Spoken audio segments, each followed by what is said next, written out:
kasapi ng Partido Demokratiko Pilipino, Lakas ng Bayan. Itataguyod ko ang saligang batas ng partido. Susundin ko ang mga lituntunin at patakarang ipatutupad ng mga kinaukulang pamunuan ng partido.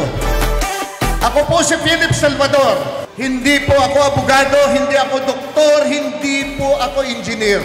Ako po isang artista. Isang artista magiging epektibong maglingkod at magserbisyo sa mga Pilipino. Kandidato bilang senador ng Republika ng Pilipinas. Mabuhay ang PBB naman!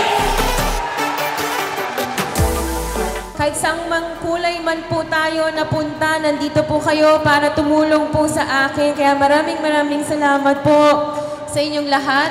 At sana ang wish nyo sa akin, magkaroon na ako ng boyfriend at sana magkaroon na rin ako ng pamilya. Pero for 2025, pinili ko pa rin maging single dahil gusto ko pa rin pong magsilbi at magserbisyo sa mga kababayan nating Taytayenyo. May pandemya man po o wala, hindi ko po kayo iiwanan dahil ganun ko po kamahal ang bayan natin sa Taytay. Kaya maraming salamat po.